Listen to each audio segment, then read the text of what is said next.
बहुत समय पहले की बात थी।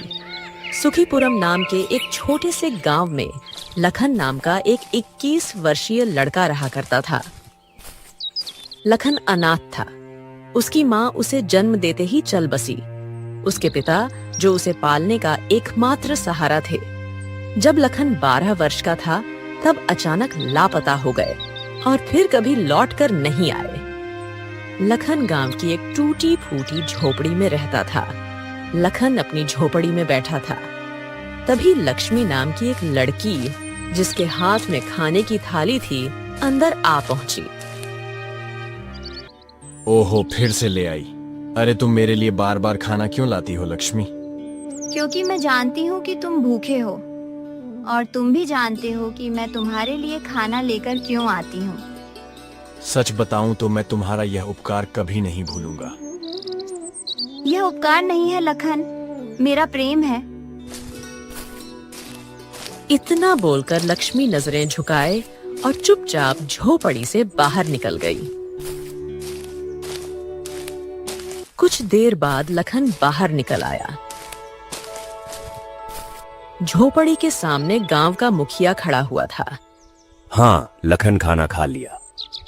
जी मुखिया जी, आपकी पुत्री लक्ष्मी कुछ देर पहले ही खाना देकर गई हैं। हाँ, अच्छा किया। अब तुम बड़े हो गए हो बेटे, अपना ख्याल रखना सीखो। मुखिया जी, 12 वर्ष की उम्र से लेकर अब तक आप ही तो मेरा ख्याल रखते आए हैं, पर अब मुझे शर्म आने लगी है। अब मैं कुछ काम करना चाहता हूँ। तुम्हारी बात में सच्चाई है लखन। अच्छा सुनो, गांव के पास वाला जंगल अब पहले जैसा खतरनाक नहीं रहा। अगर तुम्हारा मन हो तो वहां जाकर लकड़ियां काट सकते हो या शहद इकट्ठा कर सकते हो। हाँ, मैं यही करूंगा मुखिया जी। अब समय आ गया है कि मैं अपने लिए और जो मेरे अपने हैं उनके लिए कुछ करूं। लखन जंगल की ओर चल पड़ा। कुछ देर बाद लखन जंगल पहुंचा। हाँ, आज जंगल में अच्छे अच्छे वृक्ष देख लेता हूँ। फिर कल कुल्हाड़ी लेकर इन्हें काट कर लकड़ियां बाजार में बेचूंगा। कुछ भी कहो, मुखिया जी ने बचपन से मेरी अब तक बहुत सहायता की है। अब समय आ गया है अपने पैरों पर खड़ा होकर दिखाऊं। लखन इतना ही कह पाया था कि तभी उसकी नजर एक वृक्ष पर पड़ी, जहां एक चील बैठी हुई उसे घूर रही थी। न जाने क्यों वो चील उसे बड़ी विचित्र लगी। अरे बाप रे, ये बड़े आश्चर्य की बात है। इस चील का आकार दूसरी चील के आकार से तो बड़ा है और ये मुझे घूर क्यों रही है? लखन ने इतना ही कहा था कि तभी चील उड़ती हुई उसके पास आ गई और इंसानी आवाज में बोली, मैं तुम्हें पहचानती हूँ। तुम वीर शंकर के पुत्र हो ना? यह सुनकर लखन चौंक गया। पर अरे ये क्या, पर तुम तो एक चील हो। तुम इंसान की आवाज में बातें कैसे कर सकती हो? मैं जो पूछ रही हूँ उसका जवाब दो।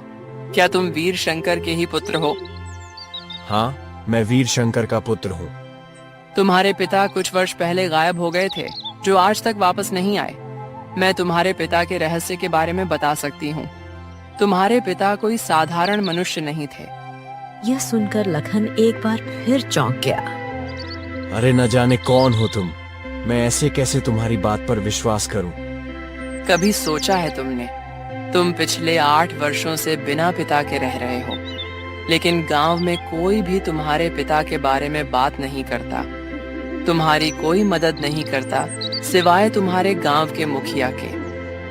तुम तो मेरे बारे में सब कुछ जानती हो। कौन हो तुम? मैं तुम्हें अभी नहीं बता सकती। तुम्हें उसके लिए मुझे श्राप से मुक्त कराना होगा। लखन को न जाने क्यों उस चील से डर महसूस होने लगा और वो दौड़ता हुआ अपने गांव की ओर भागा। घर पहुंचकर लखन जोर जोर से हांफने लगा और डरते हुए बोला, अरे बाप रे, ये जंगल तो बड़ा ही विचित्र है। वहां के पक्षी भी मनुष्य की भाषा में बात करते हैं। ना, अब मैं उस जंगल में कभी न जाऊं। तभी वहां लक्ष्मी आ गई, जिसके हाथ में खाना था। वो लखन को डरा हुआ देखकर बोली, क्या हुआ लखन, तुम्हारे माथे पर पसीना क्यों बह रहा है? वो भी इस कड़ाके की ठंड में, और तुम इतने घबराए हुए क्यों हो? लखन लक्ष्मी से कोई बात नहीं छिपाता था। लखन ने कांपते हुए होठों से सारी बात बता दी। लक्ष्मी सुनकर डरते हुए बोली, अब तुम जंगल कभी मत जाना। इतना कहकर लक्ष्मी वहां से बाहर चली गई। लखन खाना खाकर सो गया।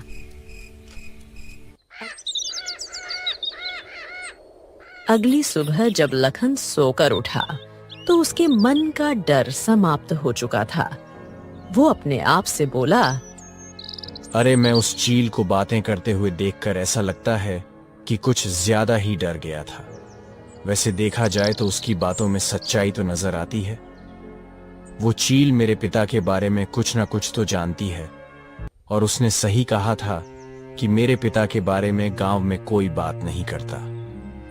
मैंने मुखिया जी से भी जब भी अपने पिता के बारे में पूछा तो उन्होंने हमेशा बात को टाल दिया और बस इतना ही कहा कि मेरी मां जन्म देते ही चल बसी और 8 साल पहले पिता जंगल गए जो वापस लौट कर नहीं आए। लखन गहरी सोच में डूब गया और फिर से जंगल की ओर चल पड़ा।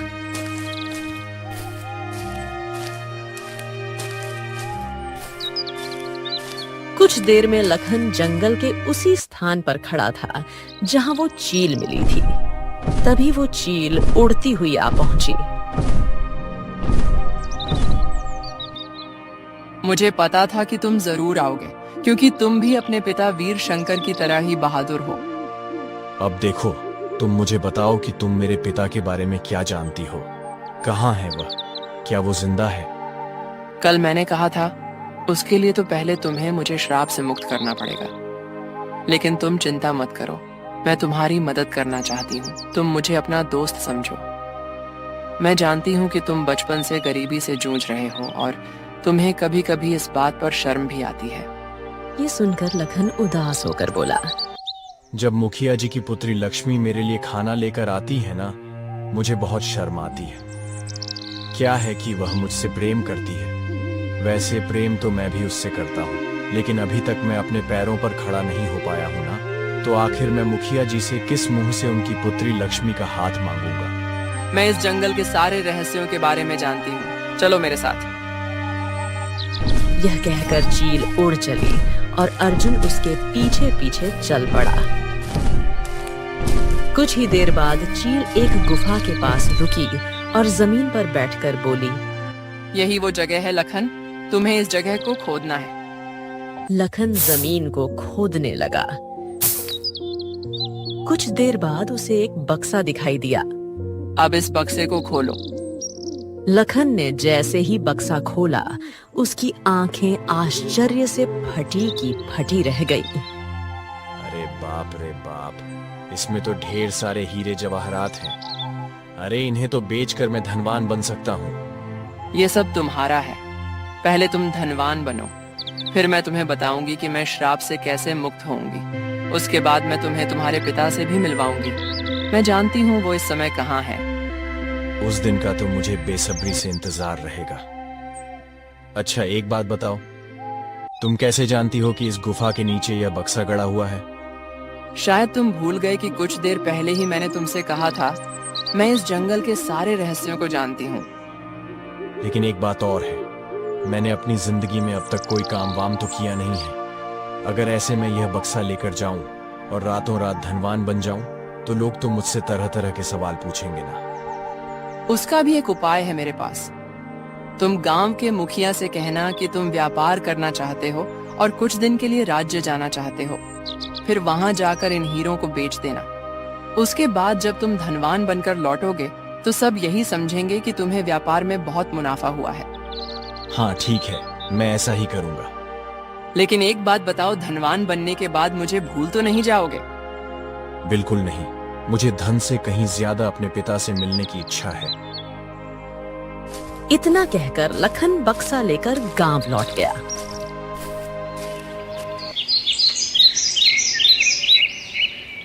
अगले दिन वो मुखिया के पास जाकर बोला, मुखिया जी, मैं क्या बोल रहा हूँ कि मैं राज्य जाकर व्यापार करना चाहता हूँ।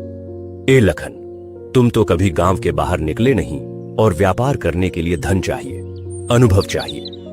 तुम करोगे कैसे यह सब? मैं राज्य जाकर मेहनत करूंगा, मजदूरी करूंगा, जो बन पड़ेगा वो करूंगा। लेकिन मुखिया जी, अब कुछ बनकर ही इस गांव में लौटूंगा। यह सुनकर मुखिया गहरी सोच में डूब गया। फिर मुस्कुराकर बोला, अगर तुम्हारे इरादे सच्चे हैं तो तुम अपने मकसद में जरूर कामयाब होगे। जाओ, मेरा आशीर्वाद तुम्हारे साथ है। जाओ। लखन बक्सा छुपाकर गांव से बाहर निकला। रास्ते में लक्ष्मी उसे मिल गई। राज्य जाकर मुझे भूल तो नहीं जाओगे? लखन ने पहली बार साहस जुटाकर जवाब दिया। लक्ष्मी, मैं जानता हूं कि तुम मुझसे प्रेम करती हो और मैं भी तुमसे बहुत प्रेम करता हूं। बस कहने की कभी हिम्मत ना हुई। मैं राज्य केवल तुम्हारी वजह से जा रहा हूं, ताकि सम्मान के साथ तुम्हारे पिता से तुम्हारा हाथ मांग सकूं। मैं ईश्वर से प्रार्थना करूंगी कि तुम अपने मकसद में सफल होकर लौटो। लखन मुस्कुराता हुआ राज्य की ओर चला गया।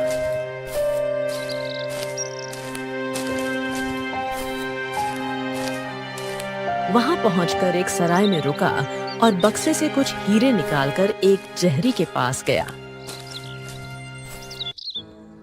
अरे बाप रे बाप, ए भैया, ये तो बहुत बेशकीमती हीरे हैं।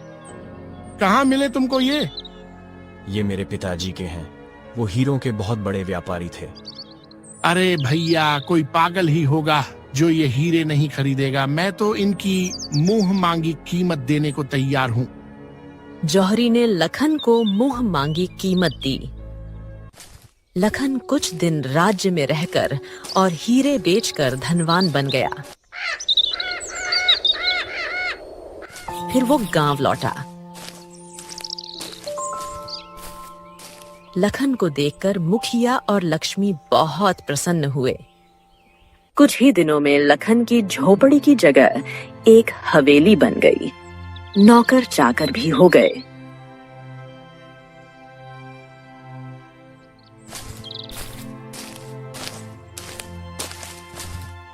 एक दिन लक्ष्मी लखन से बोली, अब तुम धनवान भी बन चुके हो, तुम्हारा सम्मान भी गांव में बढ़ चुका है।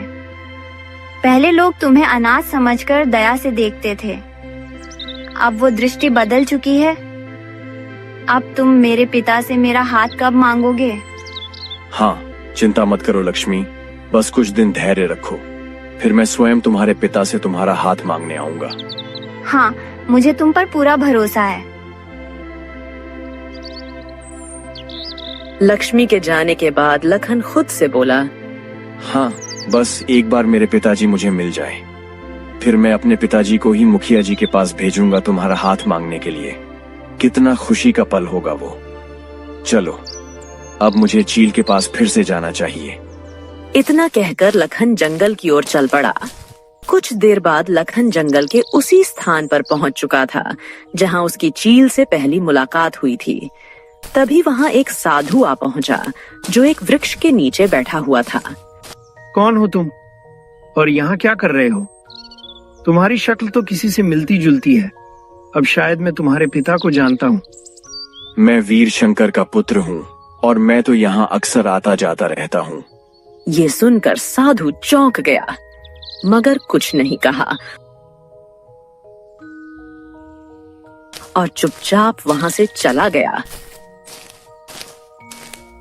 साधु के जाते ही चील उड़ती हुई वहां आ पहुंची। ये साधु तुमसे क्या कह रहा था? वो बस कह रहा था कि वो शायद मुझे जानता है। मैंने उसे बता दिया कि मैं वीर शंकर का पुत्र हूँ। यह साधु एक ढोंगी है।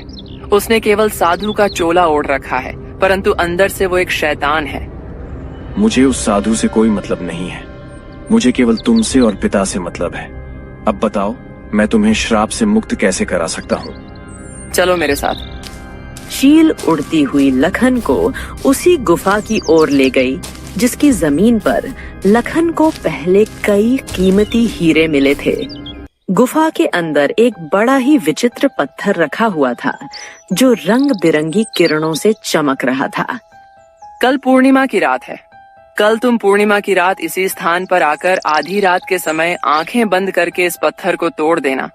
पत्थर के टूटते ही मैं श्राप से मुक्त हो जाऊंगी और फिर मैं तुम्हें बता दूंगी कि तुम्हारे पिता कहाँ हैं। क्या मैं इस पत्थर को अभी तोड़ दूं? नहीं, कल पूर्णिमा की रात ही इस पत्थर का टूटना आवश्यक है। इतना कहकर चील रंग बिरंगी रोशनी के साथ वहां से गायब हो गई। लखन चुपचाप वहां से लौट आया। लखन अपने घर पहुंचा। तभी पीछे पीछे वही साधु वहां आ पहुंचा। मैंने अपनी आंखों से देखा है कि तुम चील से बात कर रहे थे। हाँ, लेकिन तुम इस बारे में क्यों पूछ रहे हो?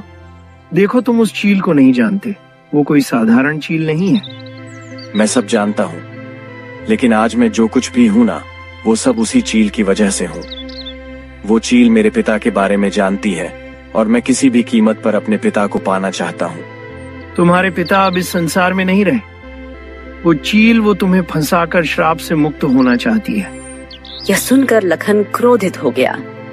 ओ साधु महाराज, मैं साधुओं का सम्मान करता हूँ, लेकिन तुम्हारे जैसे पाखंडी साधुओं का नहीं, समझे? इससे आगे मैं एक शब्द नहीं सुन सकता। चुपचाप निकल तो जाओ यहाँ से, निकलो। साधु कुछ कहने ही वाला था, तभी लखन अपने नौकरों को आदेश देता हुआ बोला, सुनो, इसे धक्के मारकर यहाँ से बाहर निकालो, निकालो इसको, ढोंगी कहीं का। नौकरों ने साधु को धक्के देकर बाहर निकाल दिया। तभी मुखिया और लक्ष्मी वहां आ पहुंचे। अरे, आप तो वही साधु हैं जो हमारे जंगल में तपस्या करते हैं। आप लखन की हवेली में क्या कर रहे थे और लखन के नौकरों ने आपको धक्का क्यों दिया? वीर शंकर का पुत्र लखन मूर्ख हो गया है। वो वही गलती दोहरा रहा है जिसे उसके पिता ने अपनी जान देकर सुधारा था। लखन के पास जो रातों रात धन आया है, वो उस चील की वजह से आया है। वो चील अर्जुन को पूरी तरह से अपने वश में कर चुकी है। मैंने लखन को सच्चाई बताने का प्रयास किया, लेकिन वो सुनने को तैयार ही नहीं हुआ। पिताजी, मुझे याद आ गया। कुछ दिनों पहले जब लखन पहली बार जंगल गया था, तब वो बहुत डरा हुआ था और उसने मुझसे कहा था कि एक चील ने उससे मनुष्यों की तरह बात की थी। मैं आपको बताना चाहती थी, लेकिन मेरे ध्यान से उतर गया। अरे, तुमने इतनी महत्वपूर्ण बात मुझसे छुपा ली। गजब करती हो बेटा। अगर वो चील अपने श्राप से मुक्त हो गई ना, तो गांव में तबाही आ जाएगी। गांव का एक भी व्यक्ति जीवित नहीं बचेगा। हाँ, बिल्कुल सही, लेकिन लखन सुनने के लिए तैयार ही नहीं है। चिंता मत करिए, मैं उसे समझाऊंगा। मुखिया सीधे लखन के पास गया। लखन, मैं यह क्या सुन रहा हूँ? तुम जंगल में एक चील से मिल रहे हो और वह चील मनुष्यों की तरह बात कर रही है। क्या तुम्हें कुछ विचित्र नहीं लगा कि एक चील मनुष्यों की तरह बोल रही है? ओ, तो आपको पता चल गया। अब देखिए मुखिया जी, शुरू में अजीब लगा था, लेकिन अब नहीं। और मुझे पूरा विश्वास है कि यह बात आपको उस साधु ने बताई होगी। देखिए मुखिया जी, 8 साल पहले मेरे पिताजी रहस्यमयी ढंग से लापता हो गए थे और वह चील जानती है कि मेरे पिता कहाँ हैं। मैं बस अपने पिता को पाना चाहता हूँ, उनसे मिलना चाहता हूँ। बेटा, तुम अपने पिता के बारे में कुछ भी नहीं जानते हो। हाँ, मैं नहीं जानता, क्योंकि आपने कभी मुझे बताया नहीं और ना ही कभी गांव वालों ने कुछ कहा, तो कैसे जानूंगा? अब मैं किसी की बात पर विश्वास क्यों करूं? बताइए। मुझे केवल चील की बात पर विश्वास है और कल है पूर्णिमा की रात। मैं कल उस चील को श्राप से मुक्त कर दूंगा और वो चील श्राप से मुक्त होकर मुझे मेरे पिताजी को सौंप देगी। इतना कहकर लखन क्रोधित अवस्था में हवेली से बाहर निकल गया। लखन सुनो, मेरी बात तो सुनो। लखन को मुखिया आवाज लगाता रहा, लेकिन लखन नहीं रुका। मुखिया निराश होकर हवेली के बाहर आ गया। लखन को रोकना बहुत जरूरी है। वो चील किसी भी तरह से अपने असली रूप में नहीं आनी चाहिए। लखन तो पता नहीं कहाँ चला गया। अब हमें कल रात का ही इंतजार करना होगा। अगली रात साधु मुखिया और उसकी पुत्री लक्ष्मी को गुफा के निकट ले गया और मुखिया से बोला, मुझे विश्वास है कि लखन यहाँ अवश्य आएगा। कल मैंने अर्जुन और चील के बीच की बातचीत सुनी थी। साधु ने इतना कहा था कि तभी लखन रात के अंधेरे में वहां पहुंचा। उसी क्षण चील भी उड़ती हुई वहां आ गई और बोली, यहाँ साधु मुखिया और तुम्हारी प्रेमिका लक्ष्मी मौजूद है। ये तुम्हें उस पत्थर को तोड़ने से रोकने आए हैं, लेकिन तुम उनकी बातों पर विश्वास मत करना, नहीं तो तुम अपने पिता से कभी नहीं मिल पाओगे। नहीं, मैं उनकी बात नहीं मानूंगा। तो फिर जाओ, उस पत्थर को गुफा के भीतर से उठा लाओ। लखन दौड़ता हुआ गुफा के भीतर गया, पत्थर को उठा लाया और जैसे ही उसे तोड़ने वाला था तभी साधु मुखिया और लक्ष्मी वहां आ गए। लखन रुक जाओ, उस पत्थर को मत तोड़ो। लखन, तुम बहुत बड़ी भूल कर रहे हो। नहीं, मुझे अपने पिता से किसी भी हाल में मिलना है। लखन, मेरी बात ध्यान से सुनो और समझो। तुम्हारे पिता के विषय में आज तक किसी ने कुछ क्यों नहीं कहा? क्योंकि वो एक लालची व्यक्ति थे। वो कोई साधारण इंसान नहीं, बल्कि एक तांत्रिक थे।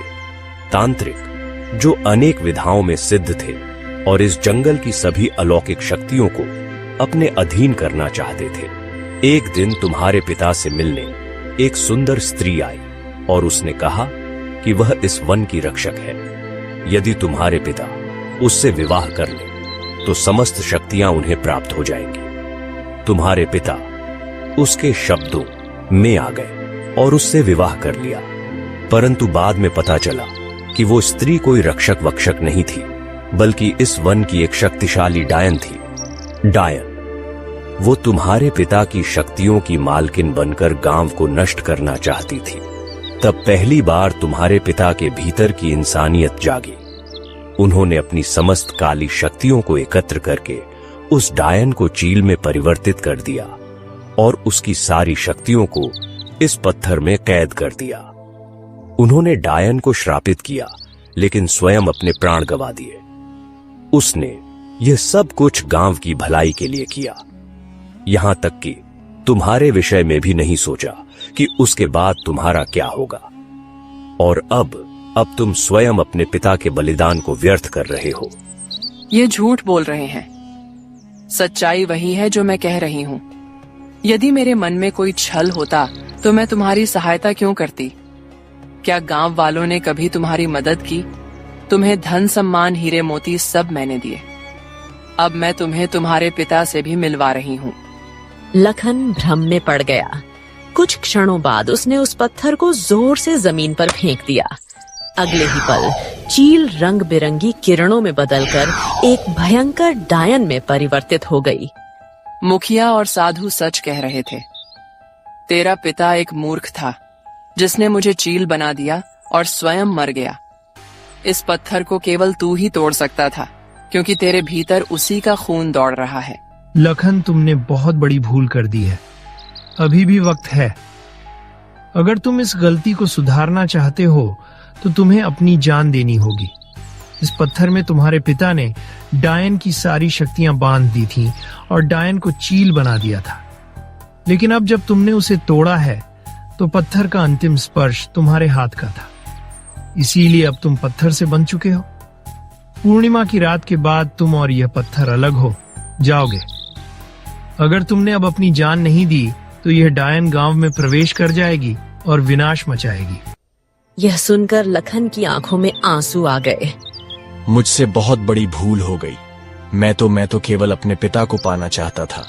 निर्णय तुम्हारे हाथों में है। यहाँ से कुछ दूर एक गहरी घाटी है, तुम्हें उसमें कूदना होगा, तभी डायन जलकर राख हो जाएगी। तुम ऐसा नहीं कर सकते। लेकिन लखन अपने मन में निर्णय कर चुका था। वो दौड़ता हुआ घाटी के किनारे पहुंचा और छलांग लगा दी। जैसे ही उसका शरीर घाटी में गिरा, डायन चीखने लगी और अग्नि की लपटों में जलकर राख हो गई। लक्ष्मी की आंखों से आंसू बहने लगे। मुखिया रोते हुए बोला, हाँ, लखन के पिता में कभी इंसानियत जागी थी, लेकिन लखन, लखन केवल इंसान नहीं था, वो एक बलिदानी था। उसने अपने गांव के लिए अपने प्राण दे दिए। साधु, मुखिया और लक्ष्मी गांव लौट गए और इस तरह वर्षों पुराना रहस्य समाप्त हो गया।